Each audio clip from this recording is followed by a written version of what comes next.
প্রতিষ্ঠাতা চেয়ারম্যান ও সাবেক রাষ্ট্রপতি হোসেইন মোহাম্মদ এরশাদের পঞ্চম মৃত্যুবার্ষিকী উপলক্ষে রংপুরে নানা কর্মসূচি পালিত হয়েছে। এ উপলক্ষে রবিবার সকালে রংপুরের পল্লীনিবাস এরশাদের সমাধিস্থলের সামনে দোয়া মাহফিলের আয়োজন করে তৃণমূল জাতীয় পার্টির নেতাকর্মীরা। এর আগে সংক্ষিপ্ত সমাবেশে বক্তব্য প্রদান করেন তারা। এ সময় তারা এরশাদের বিভিন্ন বিষয় নিয়ে স্মৃতিচারণ করেন।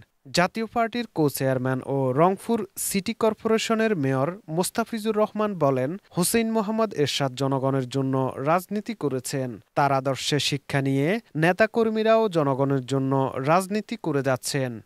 এই 55,000 বর্গ মাইলের মধ্যে 18 কোটি মানুষ, এই মানুষগুলোর এক জায়গায় যদি 2019 সালের এই দিনে ঢাকা সম্মিলিত সামরিক হাসপাতাল সিএমএইচে মৃত্যুবরণ করেন হোসেইন মোহাম্মদ এরশাদ।